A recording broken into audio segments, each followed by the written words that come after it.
start this off by being honest. I woke up this morning saying, God, I can't wait for this day to be over. And probably more because of the stress. But now I'm here and I am absolutely ecstatic to welcome all of you to the 17th annual Public Safety and Community Appreciation, what I call now the celebration.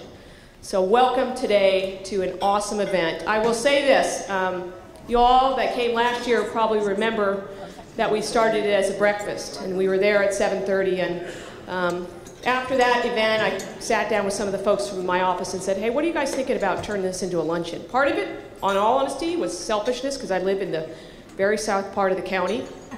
But part of it was because we want to just continue to improve this program. And so I will say that last year we had 450 people in a very cramped room. And today we have 655 people in a very open room. So congratulations to that. And much of that credit goes to our organizing committee led by Shelley Oreo and Shelley Cooper, a number of folks from our office. So I thank you all very much in our committee. Let me just start by saying something from a very famous person by the name of Martin Luther King, which is, life's most persistent and urgent question is, what are you doing for others? So today I call this a celebration because this is really, in my view, a celebration of what everyone in this room does for others. A celebration of our partners in law enforcement, and when I talk about law enforcement, I mean every segment of law enforcement we can imagine, which is our first responders, our fire, our police, our probation officers, our correctional officers, our thousands and thousands of peace officers that come to work every day to protect our communities.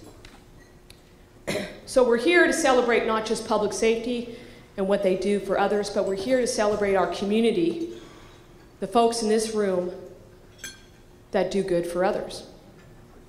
So every year we hold this event in May, which is the week that happens to be the National Police Memorial Week.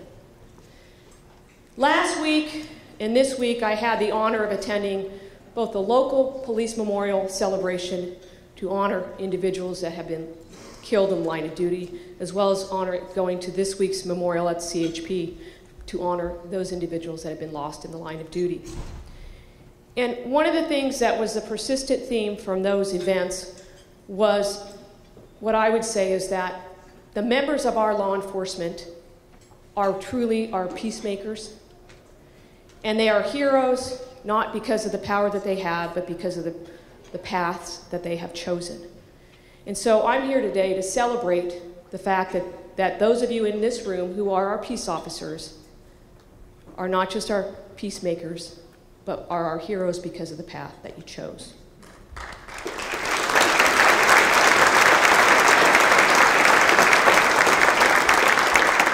So over the years, the event has expanded from not just including peace officers, but to really include everyone that is engaged in our community to make us all better, to enhance our public safety, to make our neighborhood safe, to make our community safe.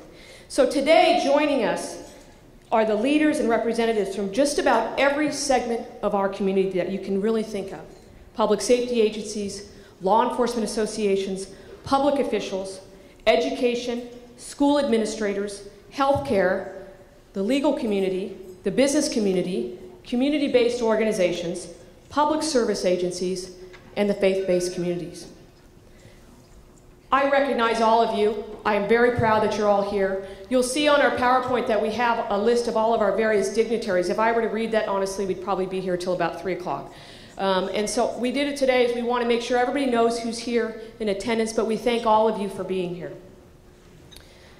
This year's theme is really called Enhancing Public Safety Through Community Engagement in Our Juvenile Justice System.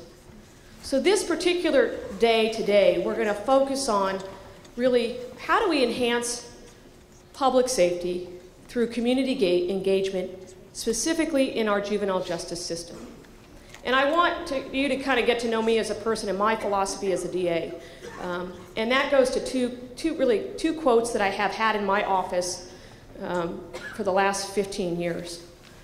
The first quote if anybody is, I know that CDA is here. First quote comes from the California DA's Association, which is, "There's more to being a prosecutor than getting a conviction."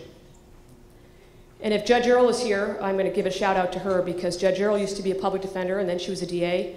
And when she was a DA, she got that quote. She had it in her office for many, many years, and then she gave it to me when she left to go on the bench. So I give her credit for that, teaching me something much far greater than a courtroom. And the second quote really is, in terms of my philosophy, is this: each of us, whether we have anything to do with children or not, are directly affected by how they are treated. And so I am very confident that everybody in this room has the same philosophy, that is that if we can reach the children of our community and give them a better life, then we're not only better off as a community, but we're also much safer. And so that's kind of the theme of today, and I'm really excited to change up the format. Some of you may remember that the Chief Justice was going to be here, and that a legal conflict, I'll say, came up. But we reorganized, decided today that we're going to do a panel discussion, and I'm very, very excited about that. That'll happen during the lunch hour with a lot of different folks to give different perspectives on how we can engage the community in this fight for public safety. I want to thank our sponsors, our champion. We have a lot of sponsors today, and quite honestly, we could not do this event without them. Our champion sponsors, which are our highest sponsors, Kaiser Permanente has been here for 8 years. Thank you. Just, I'm going to ask you, I'll hold your applause, but till the end. Kaiser, Sacramento Credit Union has been a champion sponsor for the 5th straight year. California Alcohol Beverage Control's Target Responsibility for Alcohol-Connected Emergencies, which is their TRACE unit, where they combat the problem of youth access to alcohol and death or serious as a result of underage drinking. They return for their 4th straight year. Sacramento DSA, Deputy Sheriff's Association, has been here every year. Thank you to Kevin Mickelson and your association. UC Davis and UC Davis Health Systems has been here for many years as a champion sponsor. California Statewide Law Enforcement Association, if Alan Barcelona I see over there, thank you so much for your support and leadership over the years. And a new sponsor this year is Sacramento Children's Receiving Home. So thank you, and I ask that we give a round of applause to our sponsors.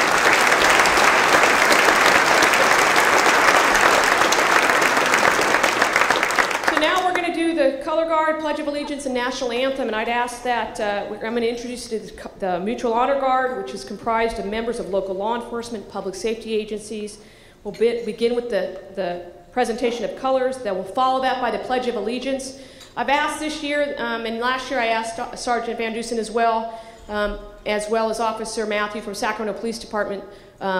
You can see they have their canines, and I'll tell you in a little while why it's very near and dear that they're here for us today to do the pledge. And then we're going to follow the national anthem with our Sacramento Children's Chorus. So with that, we'll start with the Color Guard.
Please join us in the Pledge of Allegiance.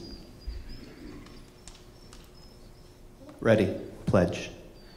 I pledge allegiance to the flag of the United States of America and to the republic for which it stands, one nation, under God, indivisible, with liberty and justice for all.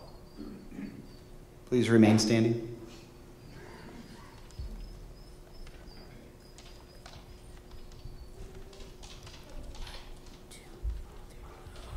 Oh, say, can you see by the dawn's early light what so proudly we held at the twilight's last gleaming, whose broad stripes and bright stars through the perilous fight o'er the ramparts we watched were so gallantly streaming, and the rockets' red glare, the bombs bursting in air, gave proof through the night that our flag was still there. Oh, say does that star-spangled banner yet wave o'er the land of the free and the home of the brave?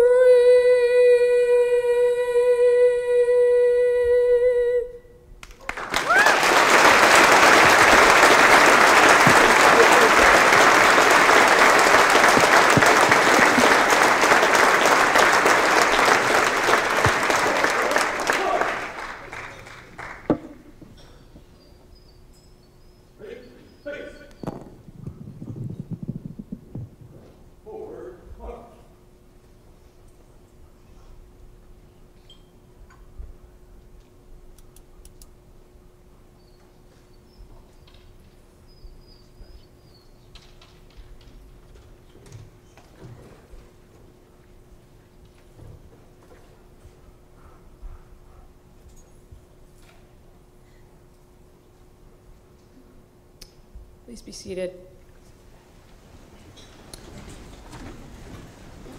Before I ask Chaplain Mindy to come up, I just wanted to take a particular note of why Sergeant Van Dusen and his canine Bodie are here, as well as Officer Matthew and her canine Rollo, and that's partly because they hold a very near and dear place in my heart. For those of you who may remember, 4 years ago, there was a very tragic shooting in Sacramento in front of Crocker Riverside Elementary School. I know Superintendent Banta's here from Sac City, and it was a very tragic shooting in many ways, but a lot of it was tragic because it occurred right across the street of where my children went to elementary school. My son was in 2nd grade, and it was an incredibly traumatic event for the kids at that school, what unfolded that day in May of 2012. But I only say that because today we're here to talk about the children of our community and how we can better them. And what those two officers have done since that time in the last 4 years has really been outstanding, and it's really a testament to what law enforcement does every day, which is they go back every year to Crocker, they develop a relationship with the students there, as well as the canines, but also to go back and read to the kids in 1st and 2nd grade annually, and they've developed a very special relationship with those students at that school. So I just really give a great shout out to the work of those officers, but all the officers that do this kind of work. So congratulations. Thank you.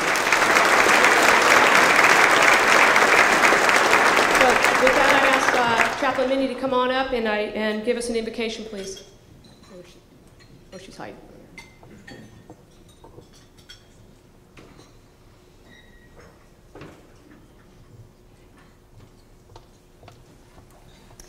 Well, I'm so thankful that there's no food on your plate yet, and that you're not standing, All right.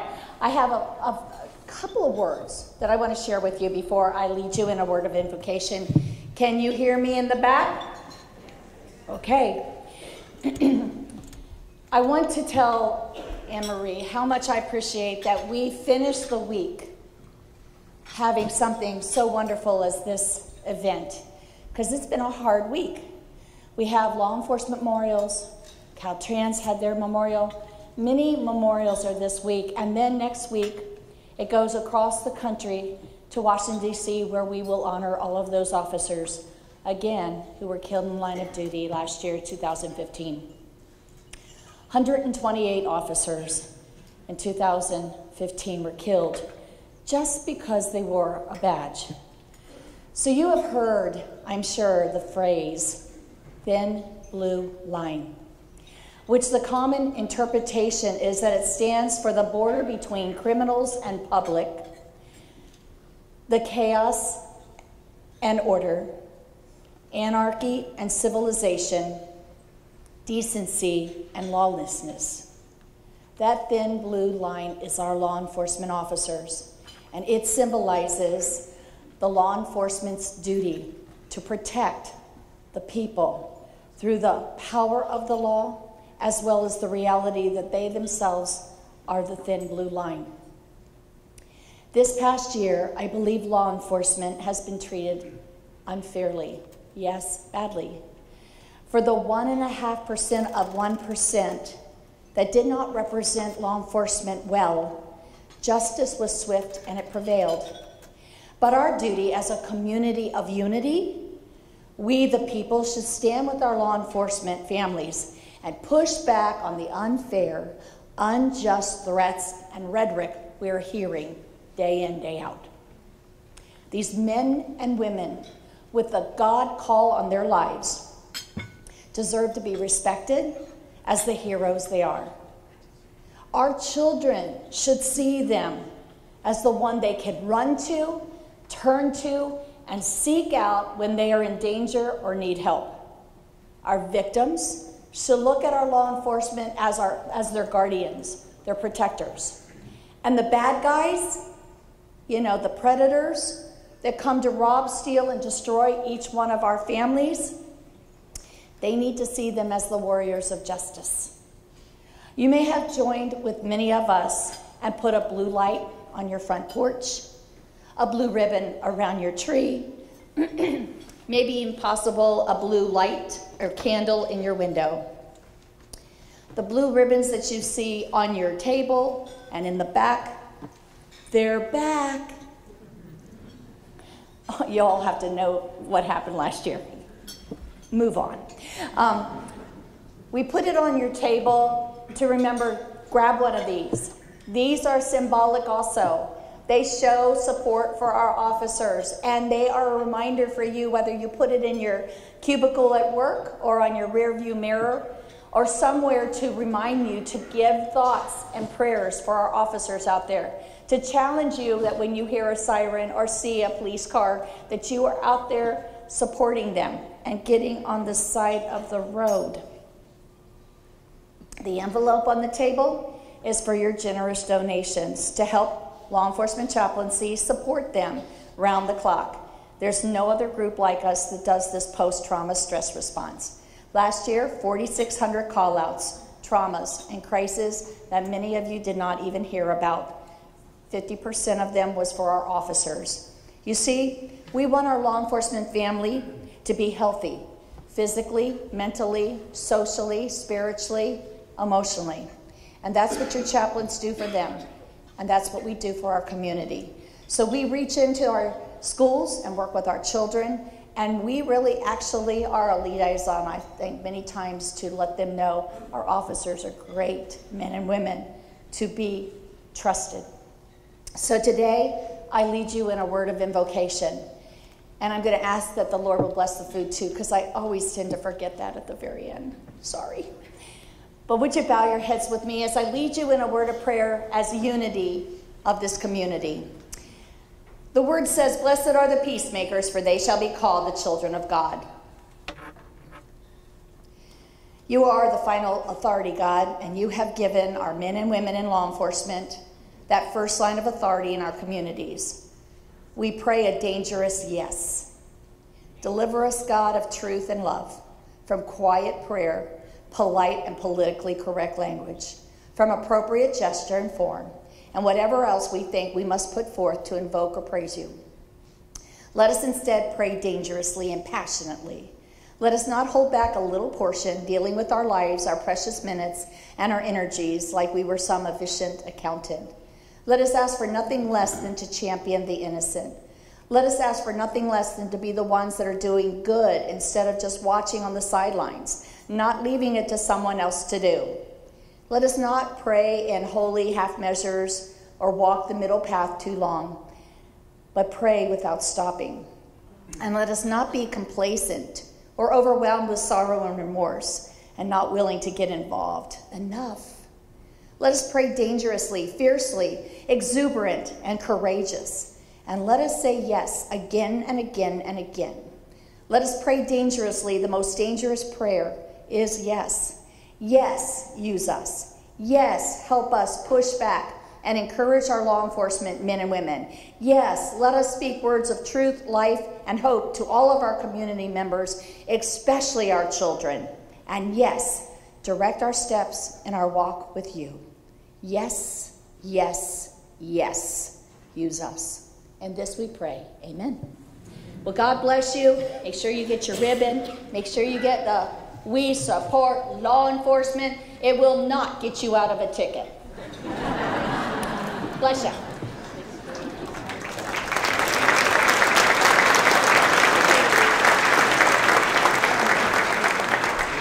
Thank you very much for that, Chaplain Mindy. They do incredible work in this community, the law enforcement chaplaincy, and really in this region. So we're going to take a break for lunch for a few minutes. I know the servers are about to come out. We have a lot of exhibit tables that really demonstrate the good work that's going on in our community, and if you have a minute, I'd encourage you to all check out the exhibit tables. I've been involved with this board for a number of years, and I'm honored to represent them today. Every year I discover something new about the effect the memorial grounds have on those who visit. This year, I moved into a new position with the police department as a full-time academy instructor. I've had issues trying to find a way to connect the recruits to those that have paid the ultimate sacrifice before them.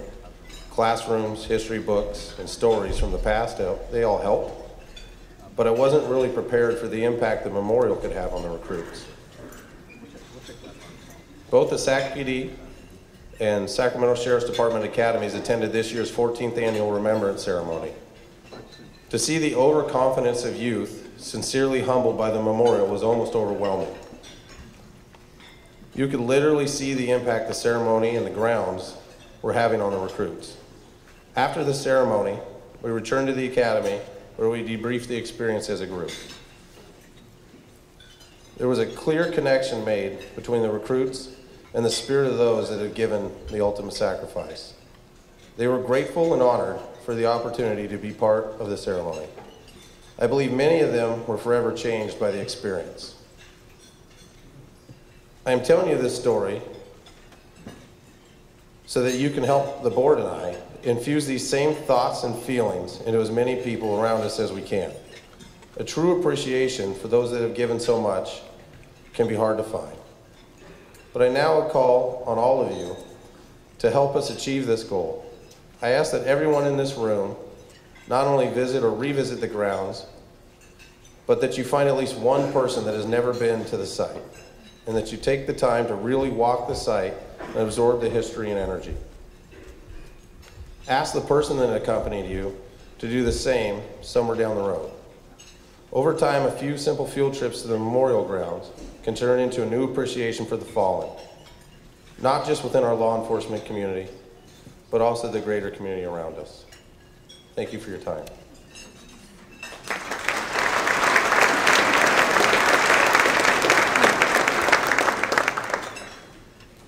Okay, I'd like to invite our panel members up for our panel discussion. So those of you on the panel, so Under Sheriff Manis, Amanal Dorsey from our office, Justice Scotland, Chief Seal, and Scott Budnick. Where'd Scott go? You ready? Oh, you're hiding. So I'm going to see. I'm going to have you guys so much screen, Scott. You can share the mic with you guys up here. Yeah, they're going to move it. Shelly, you're going to move the podium. Don't knock me off the stage. Yeah. And then I'll let you guys know.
She also works tirelessly in her community.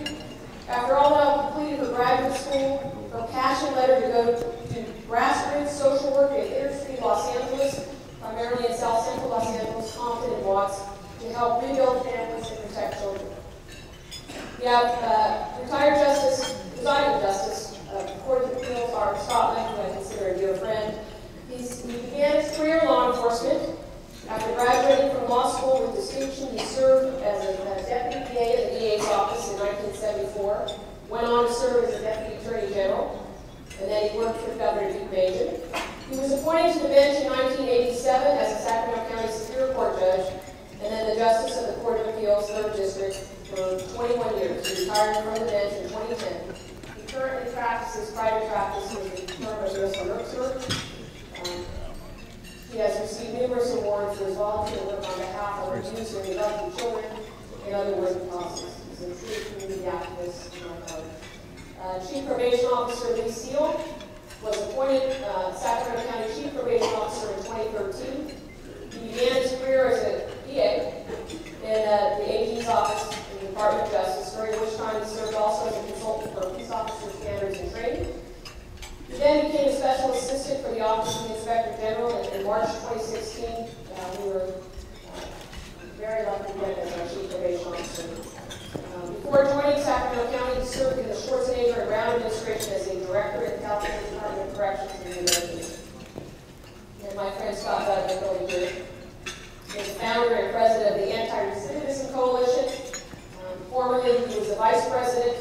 of what's called the Todd Phillips Production Company. Is that right? For those of you that, how many people have seen the movie Hangover? And that's Scott's film. Okay, pretty sad.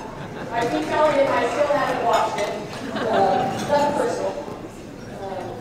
He also, outside of film, Scott does a tremendous amount of work in his community, primarily in Los Angeles. He's on the board of an organization called Inside Out Writers. It's an organization that aims to reduce juvenile recidivism through creative writing and services for current and former incarcerated youth and young adults.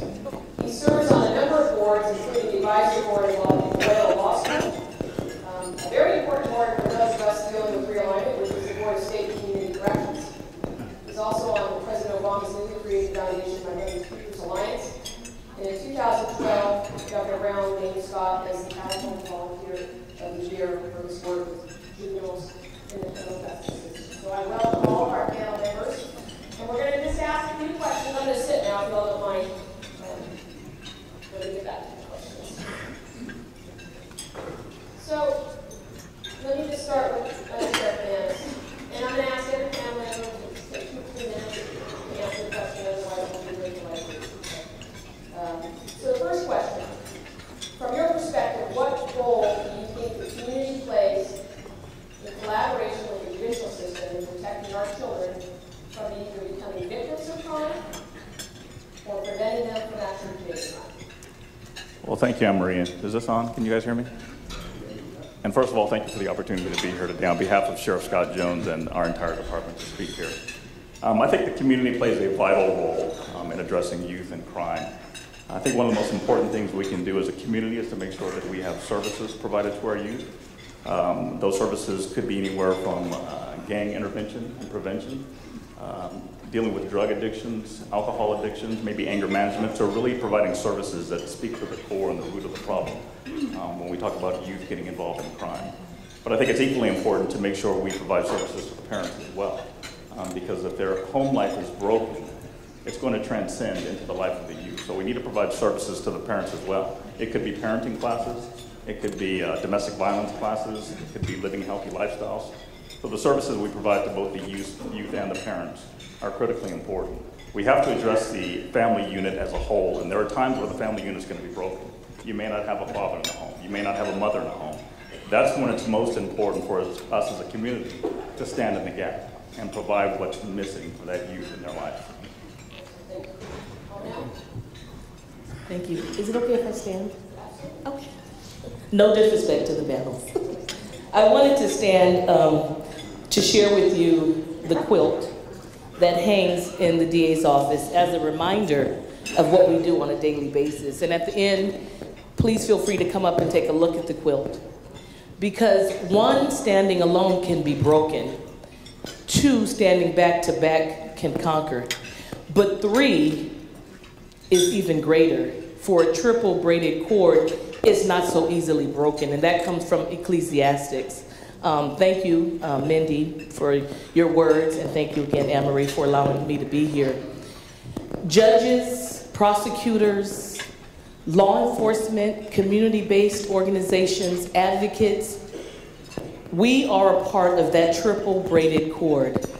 My answer regarding community involvement would be not another homicide. I stand with those who have endured the greatest loss. When I began at the DA's office in 1998, G Parkway, I'm sure law enforcement is familiar with that term, was enraged with gang violence. There was at least 2 homicides there every weekend. And the community took a stand and said, no, not in our community, not anymore. We're not gonna lose our children, and their lives do count in this community. What happened? What was the key? Faith-based organizations. We've got to get back to the churches taking the lead with law enforcement and prosecution and saying that if your child has an issue, if there's an issue with little Jaquan or Kevin or Timmy, Pastor Jones is going to hold you accountable. Big Mama on the Mother's Council is going to hold you accountable. Those representatives that know you and know your grandmother or maybe your foster mother. They are going to hold you accountable. Committed, connected, and concerned community-based organizations, like Under Sheriff Manis said, with the resources to affect change. If I could have a magic wand, that would be that we would only have one more quilt made in the DA's office, and that those children and those lives that have been taken by violence, those families would know that we are here to stand against the criminals, and we are here to place resources in those communities that need them the most.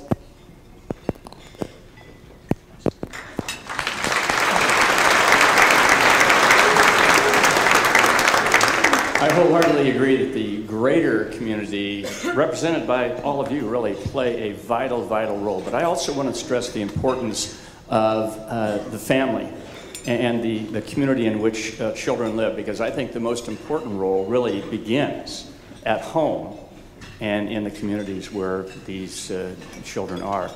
Protecting kids against crime, preventing children from becoming criminals starts at home, starts in that local community. So things like positive role models are absolutely essential. I think it's critical and essential that family and friends stress upon children the importance of doing well in school, being law-abiding persons. The community also, I think, plays a very important role in educating kids that law enforcement and the judicial system are not inherently evil, which unfortunately that's a thought that some are perceiving these days, and they're not inherently evil. Actually, they're very positive forces for good, to protect kids, to help kids and families. And another thing I think that communities have to do is to strive to accomplish a change in the no snitching culture that really allows bad people to victimize and control innocent people, and it allows bad kids to lure or compel good kids to commit bad acts. So it really starts at home, it starts in the community, but sometimes that's just not enough, and that's where the greater community is so important to provide that help and guidance. Thank you. Testing this microphone, are we okay and back? All right, I got a wave. Well, first of all, thank you, Anne Marie, for pulling this group together.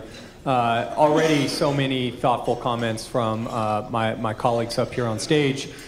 What we do in the probation department is we really work in the community. That's 80% of what we do. So we're really could not believe more strongly in the importance of that work, in our partnership with community partners. I'm looking across and just the few tables in front of me and seeing so many important providers who do such important work that we really depend on. I think law enforcement has made tremendous strides. I think law enforcement in this community, we're really lucky, the great work that's done by the police departments, sheriff's department.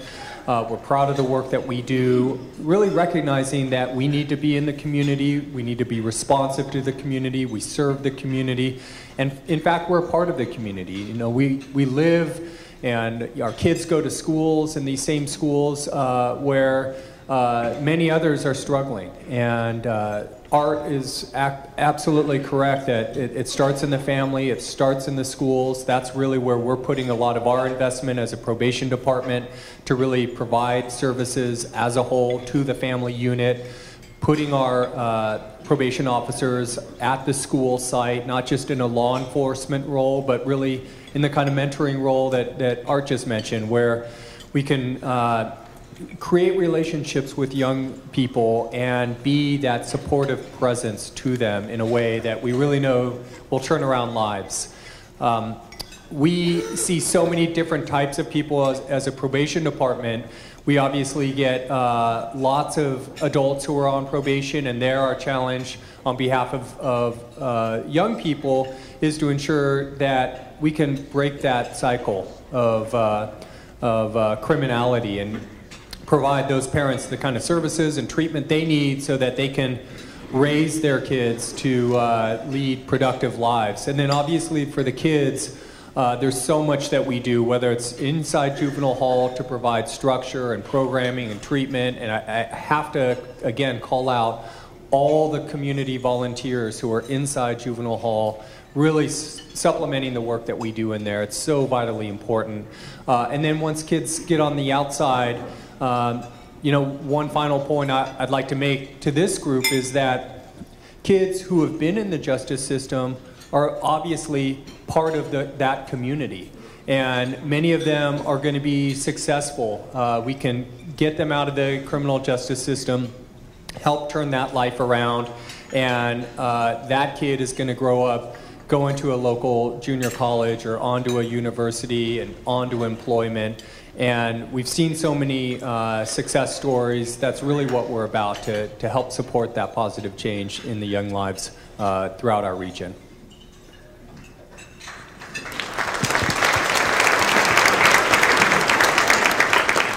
So let me start off by apologizing. I lost my voice yesterday, so if you think I sound incredibly sexy, it's not intentional, and I apologize for doing this at your luncheon.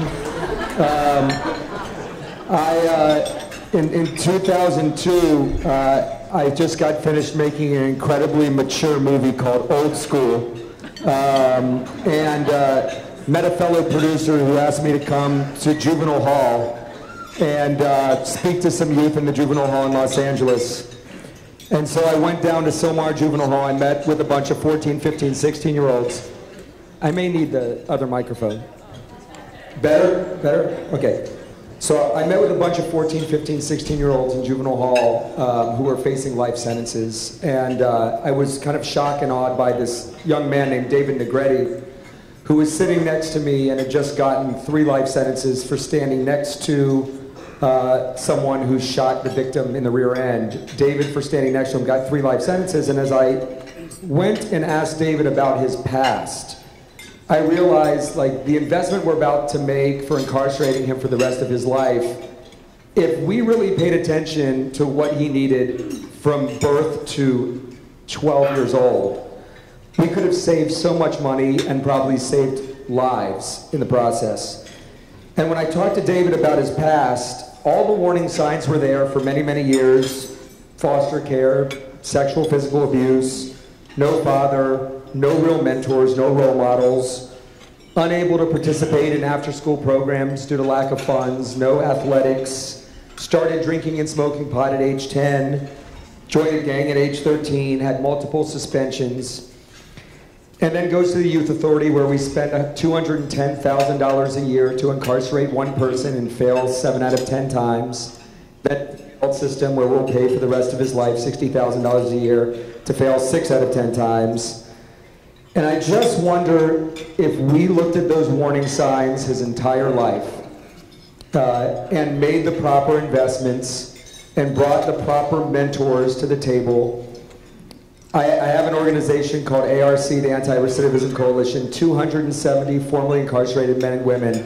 And if you ask any of them how they changed their life, every single one of them has the same story. There was a person who believed in me, that was there, that told me I was great, that told me I could change, and gave me the power to do so.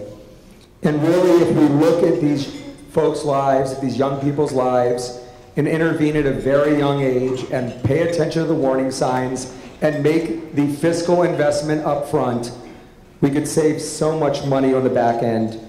It's going to cost us $5.5 million to incarcerate David forever, and I can imagine how little the cost would be to give him the mentorship, the family, the community, and the love that he was lacking before. So I really think those investments up front is so great for human life, for public safety, and that's what we should do in terms of focusing on our children.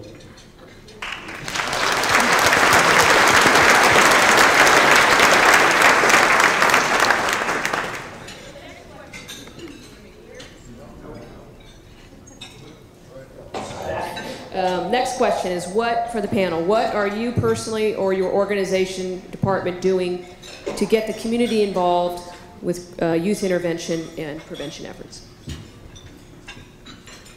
So I have to start by first commending Sheriff Jones. When he first took office in 2011, he had a vision to impact our youth, the youth in our community, in a way that has never been done before. And so we applied for a grant. We're awarded a grant from Washington, D.C. And with that grant, we started our impact unit, which many of you are familiar with.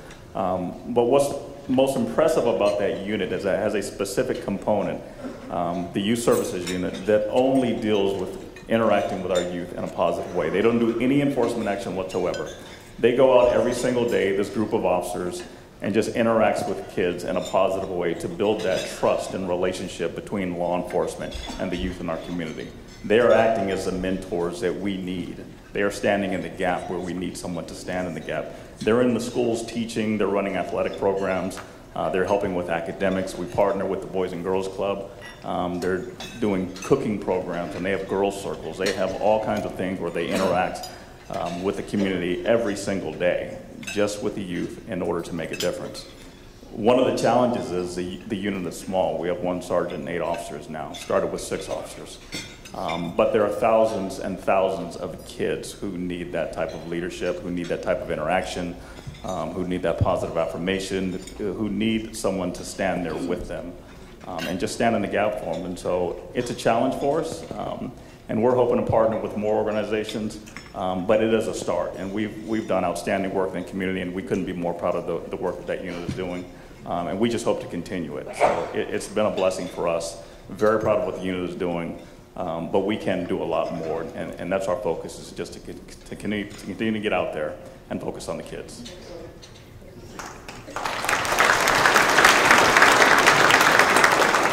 Thank you. I have the honor to stand with homicide survivors, and that is most definitely due to the DA Anne-Marie Schubert allowing the Victim Witness Unit to be very present in the community. I'm sure many of you have heard last week about the triple homicide that happened. It gives me great honor, to say again, to have been present with that family, to allow services to be given to this family when the arraignments happen, to speak with law enforcement and congratulate them on the tireless hours of work that they put into solving that case. And for all the homicide survivors in Sacramento, the DA's office allows the survivors to meet once a month at the DA's office for the homicide support group. And that's where they talk about those first court appearances, the first trial dates, trying to prepare funeral burial arrangements. What does grief look like? So it is just amazing and an honor to have Kaiser joined with this event, because mental health services are so important to reaching everyone in the community. So that is great that they have partnered with this event. On a personal level, I serve at my church, going to juvenile hall to pray with those juveniles, female juveniles that might be victims of human trafficking. What can we do as a community to get you in a new situation, to make your picture, your outlook look different for you? Anytime there are any issues related to crime victims, I'm afforded the opportunity as the victim advocate to go and speak at those events. If there are victims or survivors that are ready to speak and do some form of restorative justice, it's our role also to bring the community into those events. I am in a sorority, and I know the sororities and fraternities have got to be intricate parts. I've heard mentorship and directing the family, direct impact on the family. Those organizations that have their feet on the ground, Save Our Streets, Communities That Care, out there doing the walking with your pastors and your community leaders to let them know we are partners in this mission and we are going to affect change in our communities. So those are just a few things, and I'm a mom and a foster mother. So I brought in 3 of my own to say I'm going to try and affect change on a personal level as well. But the office has been really good. The Citizens Academy, if you know anyone out there that wants to become more knowledgeable about the DA's office, invite them to attend the Citizens Academy. We also have a Youth Academy, bringing the youth in so they can be informed about if you do commit a crime, these are the steps, this is what's going to happen to you, but we want to invoke change before you become an X reference number. How can we intervene? This is what we want to see. These are the positive steps that we want to see happen. And we have juvenile justice cabinets at Grant High, Burbank, McClatchy, and Kennedy. We want children to be engaged in the conversation. And that's really, I think, the only way we can see effective change at the grassroots level is to bring the youth in. How can we best administer services to you? Not sitting, in our offices and trying to administer services, but out there at that grassroots level, talking to the youth. What do you need? What services does your family need? Have you eaten this week? Do you have medical services? So just those grassroots things, those are some of the areas as a social worker I'm able to invoke a little bit of change. Excellent, thank you. Hats off to you for being a foster parent. That's wonderful, absolutely wonderful. I think the general public, when they think about courts, they see strangers in black robes that are just imposing sentences and have no idea all that goes on in the court system to help kids particularly, but actually to help anyone who has been victimized by crime or are the criminals. And I have to do a shout out to Anne Marie and the DA's office, and actually to Paulino Duran and the Public Defender's office, and to all the groups that come together in the juvenile court to think about ways that we can provide services for these kids that are in the system, both in the dependency system as abused or neglected kids, but also in the delinquency system. And so there's a lot that's going on to help provide assistance, mentorship, and other things like that to turn these kids' lives around.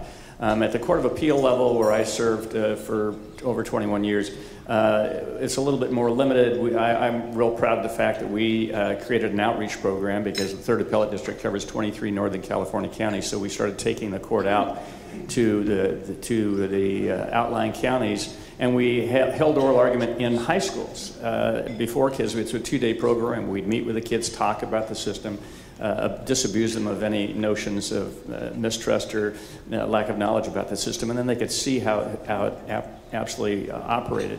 In terms of personally, I look out over this room and I see how many people from CDC and Sheriff's Department, Police Department that have supported an organization that I've helped over the years, which is Friends Care, Friends of Children in At-Risk Environments, and it provides a number of services to these kids who are victims of crime in the sense that a parent has committed a crime and is incarcerated in state prison. So they're victimized in the sense that probably life was not so good in that family before that, but certainly now that parent is even gone.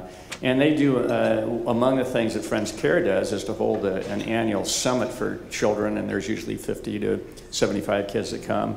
And they have workshops which cover everything from gang avoidance, anger management. There's a very compelling and strong CDCR is fabulous. They have a live feed from state prison. You have some inmates there that are talking about the real consequences of crime. What is it really like to be in prison? It's not glorified by any means. And they also talk to the kids about avoiding the mistakes that they made that put them in prison. There are a number of other programs that they do during that, which I think are good. The perils of cybercrime now, with kids being on the internet all the time and perhaps sharing things that they shouldn't. And then I'm proud of the fact that there's a panel of judges that talk to the kids to let them know really how the system operates and what the consequences are. So kudos to all of you that support that program, and many other programs that are helpful to kids. Thank you.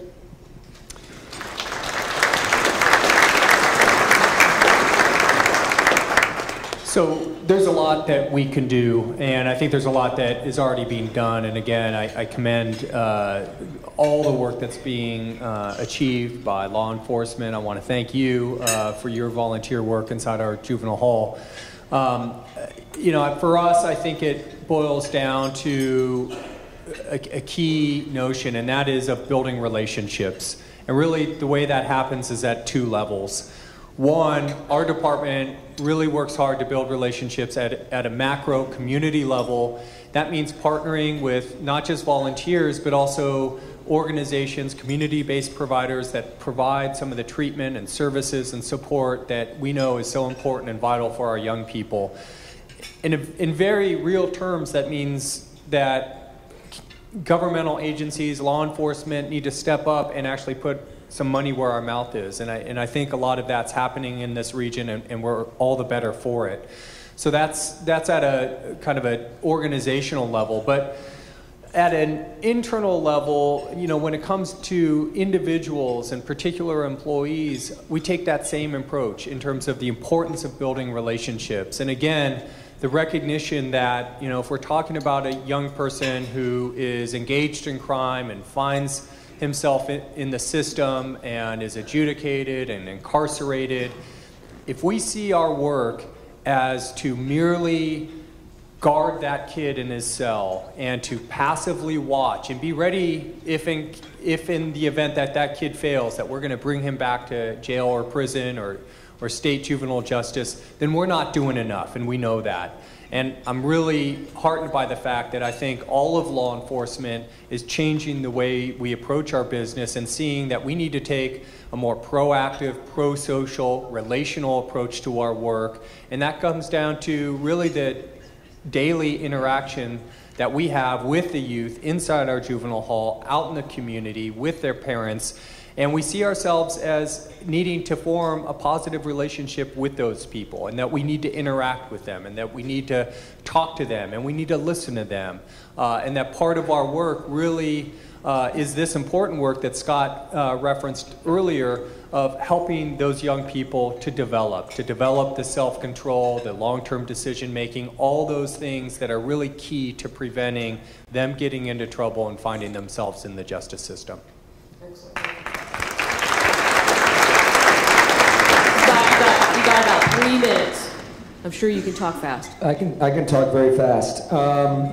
So at ARC in Southern California, we have 270 members must sign a pledge that they'll be crime-free, gang-free, drug-free, in school and or working, and willing to be of service to the ARC community and to their community. And that's the pledge that they sign when they come in. We do this in a few different ways. We asked our membership, since we consider them the experts in what they need when they come home to be successful, what they needed. And the number one thing that in the survey that we found that they said they needed, before they even said a job, was housing. That going back to the same home in the same environment with the same dysfunction was going to lead them right back to re-victimizing someone and going back to prison. So housing was number one, mentoring was number two, employment and job training was number three, and issues with therapy and getting over past traumas was number four. So we created what we call the ARC College Dorm, a supportive housing and education initiative where we house 31 of our members across the street from the local community college in an apartment building that we master leased. They live together, they go to college together, they go to work together, and we have an incredible partnership with the local community college. Putting this in perspective, we have 4 staff that are on site, life coaches, a resident manager, a program manager, and in 2 years of the program being around, we've had 1 person arrested for a misdemeanor vandalism. That's 2.5% recidivism compared to 70% for this 18 to 25-year-old population. And then we have inside the prisons, we've helped CDCR grow college programs where today we have 8,000 young men and women in the prison system that are college students. And we provided a pipeline from them from college inside the system onto the community college campuses.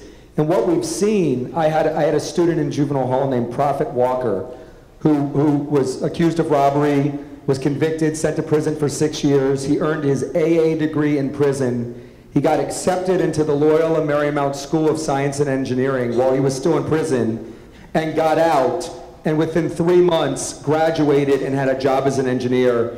3 months out of prison, he was making $110 an hour building a parking structure in Santa Monica.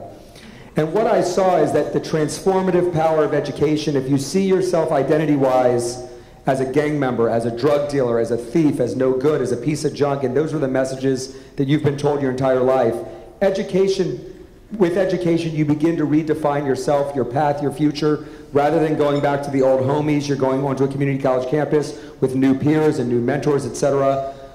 So that's been an incredible kind of game changer for us. We have a job training program with union jobs in the building trades and in the entertainment industry. We have a mentoring program where the day someone comes out, they're assigned an adult mentor that works in the field that they want to go into. huge game changer having someone by your side 24/7. And this has been incredibly successful in Southern California, so successfully that with the help of the California Endowment and the Sierra Health Foundation and the Sacramento Probation Department, we're opening our first office out of LA in Sacramento in 2 weeks.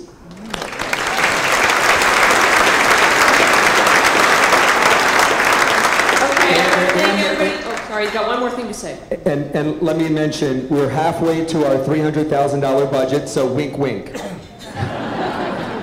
All right, I want to thank the members of the panel and just really appreciate your perspectives. I think I'm going to go back to the same thing I said before, which is no matter what our walk of life is, we all want the same thing at the end, which is to raise healthy kids so we have a safer community. Fair to say? All right, thank you all very much. Thank you.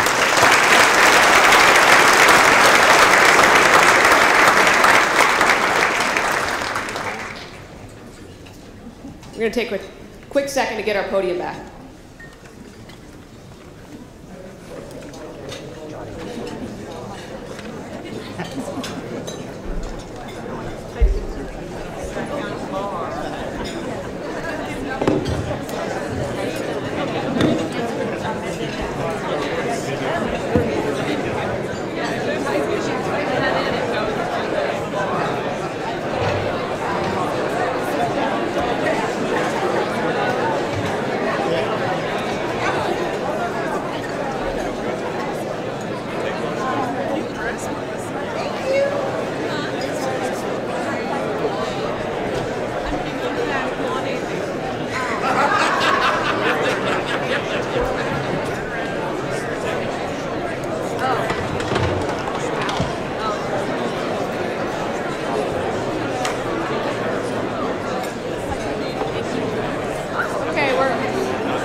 We are presenting what we call our Community Spirit Award to an organization and citizens who are committed to safety and the well-being of our community.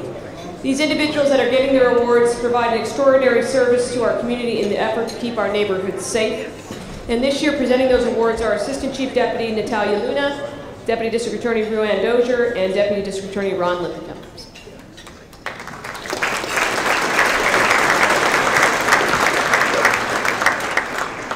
Hello, everyone. Every year when we interview prospective DAs, we usually ask the obvious questions. Why do you want to be a DA? And most of them tell us, I want to put the bad guys away. I want to represent victims and make sure their voice is heard. I want to make our community safe.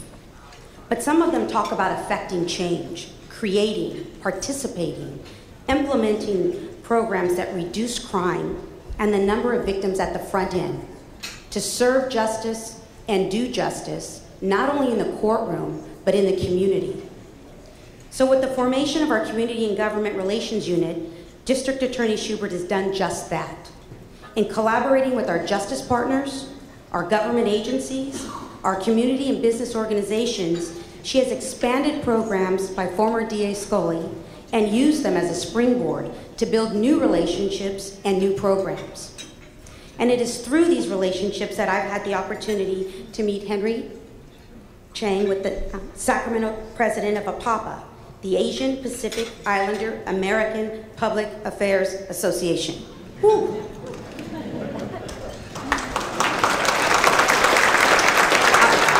APAPA is a recognized leader in our community.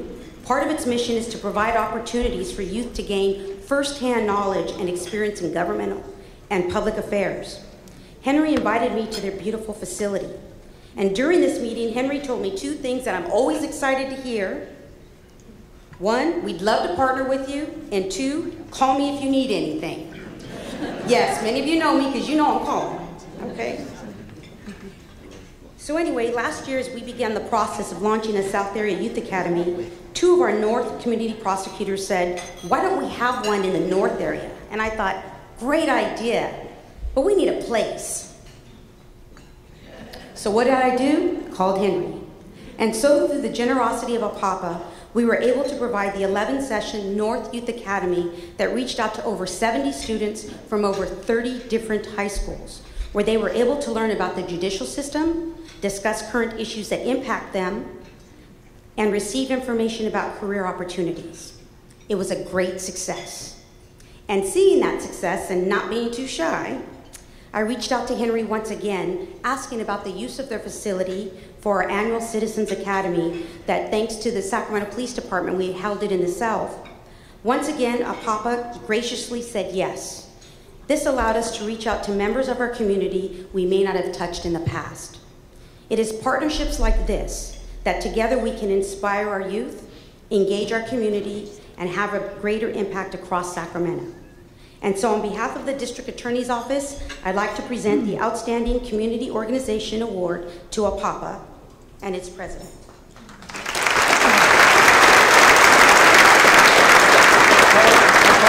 Thank you. On behalf of our Papa, we are honored to receive this award. I also want to recognize 2 of our community partners today that are here. First of all, it's the Psy Gang from eBay-C. They are a grassroots organization that work with at-risk youth in Sacramento high schools, actually 4 Sacramento high schools. The second one is Coach V for Invictus. This is also a grassroots organization, 2 years old. They're on, I guess, task to bring in 10,000 youth next year for their mentorship program, for their football program. So thanks again. And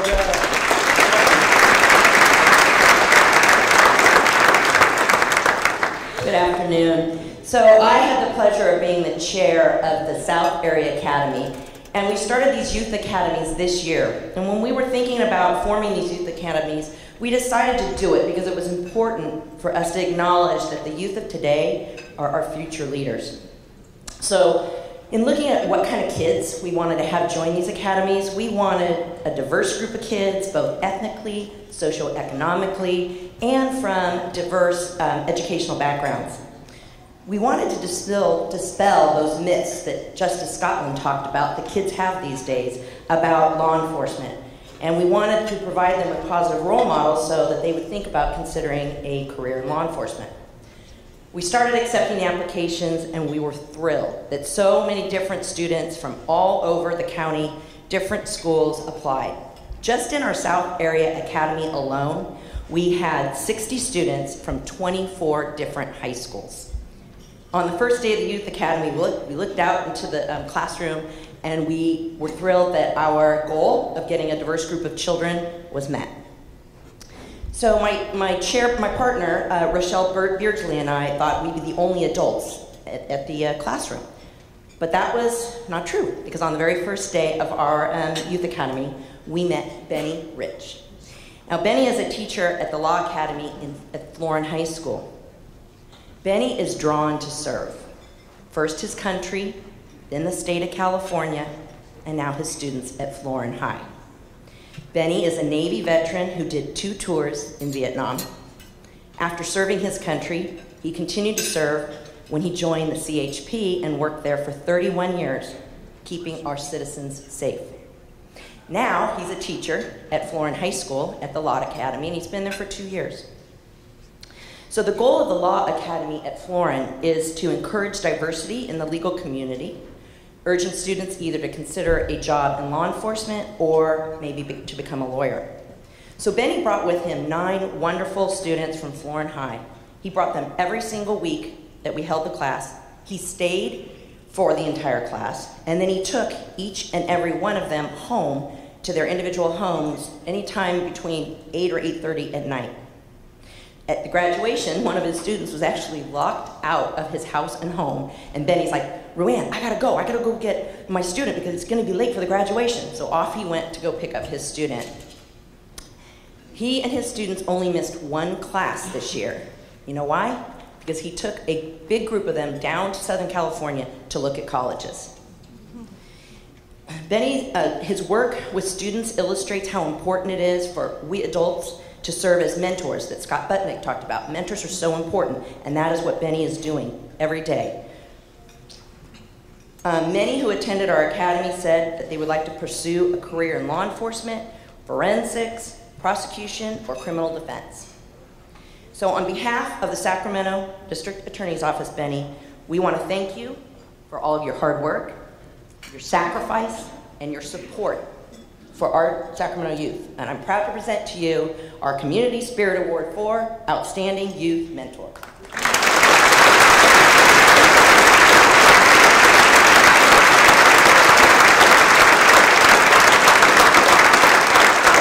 I really want to thank each and every agency that participated in this, mainly the DA's office for putting it together, but Ruann and Rochelle especially. One of the things that I don't think they expected was when I got the students back to school the next day, they were just livid and talking, and they became very strong leaders in their class. I had 4 juniors and 4 seniors.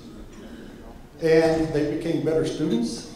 They were more productive in the classroom, and they were leaders in the classroom. We have taken some of them down to the Capitol for the Pathways Academy Day at the Capitol to lobby the legislators, and they were the first to volunteer as the 4 seniors that we had in that class. I want to thank this group.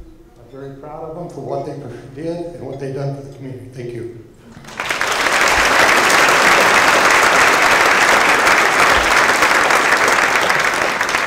My name is Ron Withacum. I was one of the co-chairs of the North County Youth Academy, District Attorney Youth Academy. And what Ruann said is exactly right. The South area had a District Attorney Youth Academy, and my partner and I, Joy Smiley, thought, we're kind of competitive between the 2 teams. We better start one too. And as I like to remind Ruann, even though their class started first, we actually graduated the first ever District Attorney Youth Academy class. So we took pride in that. Now, our class was made up of about 60 students, high school students, from across the entire county, from every high school you can think of, every imaginable area. These were kids who came after school, some of them after work, on top of that, and they would get to class every other week. They would come in energized, asking great questions, motivated, and I can tell you this, they taught us more than we taught them, because it is such a unique perspective to see how high school students perceive law enforcement and district attorneys' offices and judges and the criminal justice system. That's invaluable, isn't it? Because so many times we're kind of operating in an isolated world. So it's been a fabulous experience, and I thank Anne-Marie Schubert and my boss, Natalia Luna, for letting me be a part of it. Now, we had so many great students, but there was one student who really rose to the top for my partner, Joy Smiley, and I, and really came to sort of embody what we had thought the Youth Academy was all about. This was a young man. He's a high school student, senior at Grant High. He showed up to class every other week. He was early. He was funny. He was energized. He would often help us set up the tables and chairs. And we really came to kind of rely on him as a third person to help us. He showed up every single week. He would be the last kid there, the first kid to class. And you know what even made it more amazing is we found out that he took public transportation every week to get to class. He would take the city bus. Not only that, he was part of the Sacramento County Sheriff's Explorer program. For fun, he goes and watches courtroom proceedings. I know it's a very odd hobby, but he seems to enjoy it. He just amazed us. He was really a remarkable kid, so we got together with my boss, Natalia Luna, and my partner, Joy Smiley. We thought, this is the kid who should get it. But then we found out more. We had already decided on this young man when we found out that he was busy receiving another award with the state for saving a person who was lying across the railroad tracks trying to commit suicide. And he dragged him to safety, pulled him off before the train passed over. So he received that award. Then we see him on TV. And today, it's my great pleasure to introduce to you the recipient of the first ever Community Spirit Award for the District Attorney's Youth Academy, Johnny Coleman.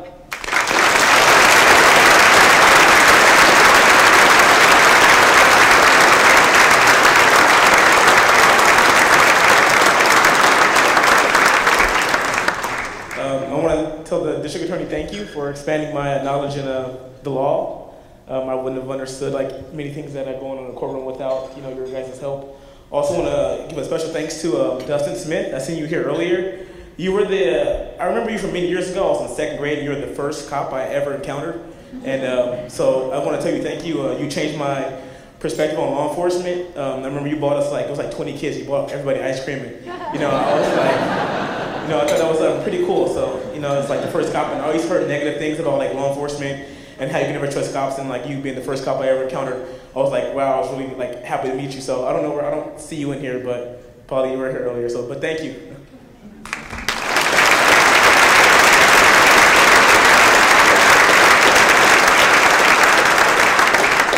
Great awards. And the last but not least, we're going to invite up David Cohen, who is the president of the Rotary, to give out the Rotary Service Above Self Award before we close this out.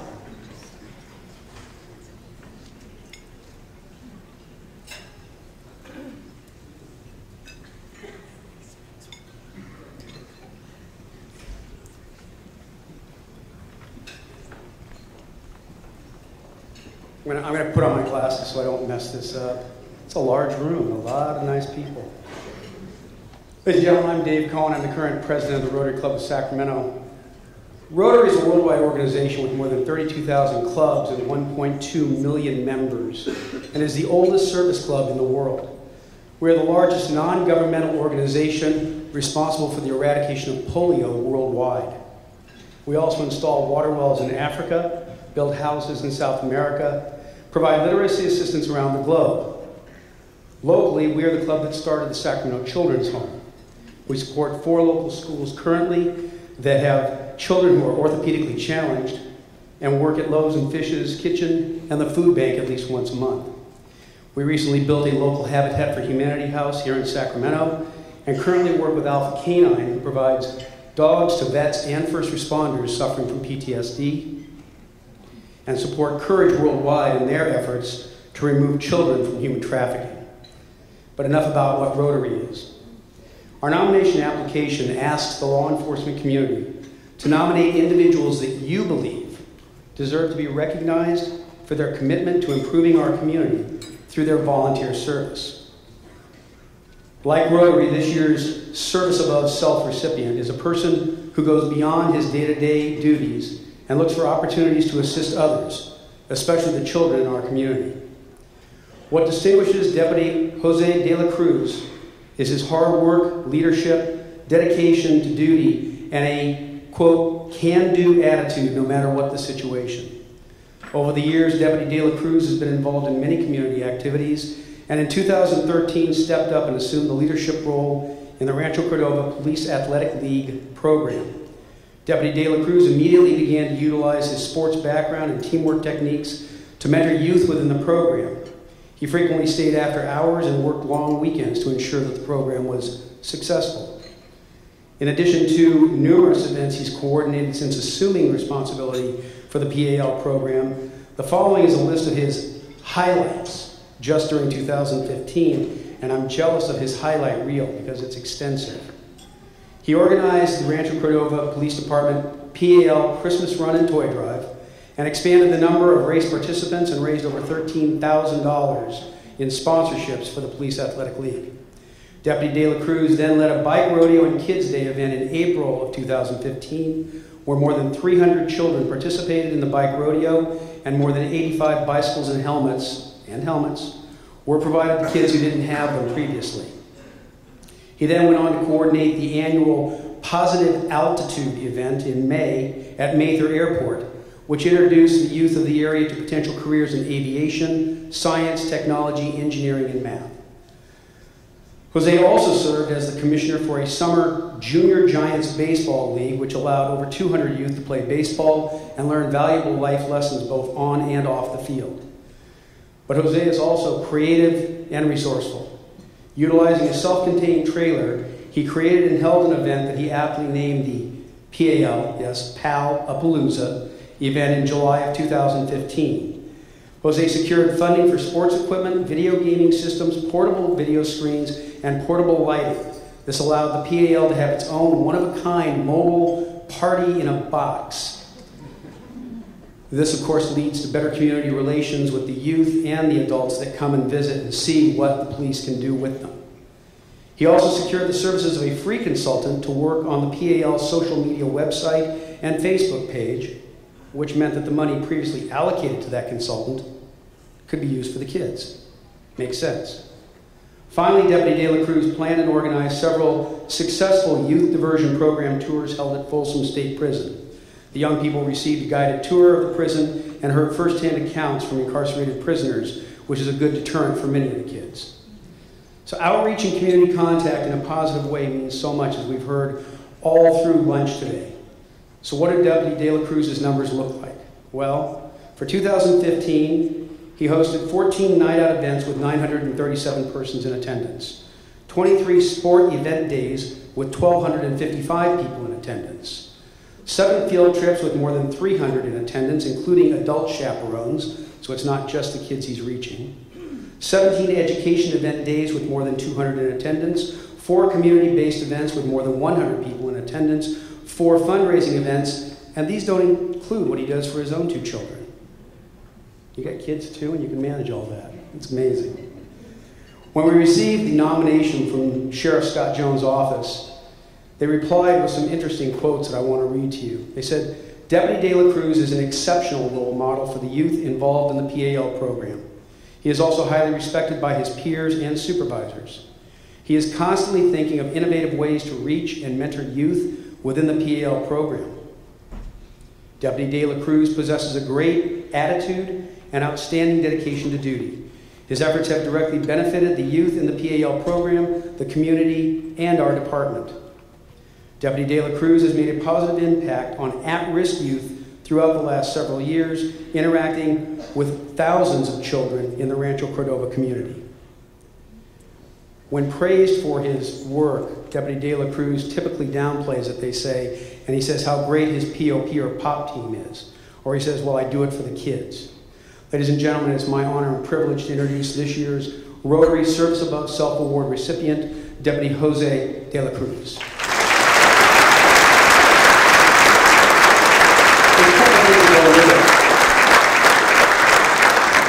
Jose, it truly was heartwarming to read everything that you do in your community in addition to your work. So we have a plaque for you, and we also have a check for $1,000.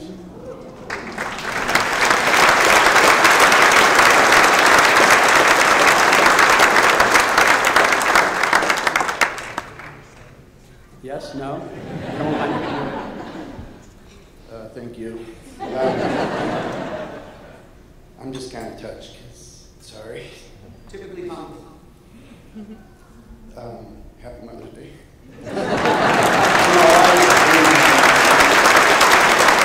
I thought when I heard this award was, for 19 years we've been married, and if anybody deserves service above self, is my wife. Thank you. Dave,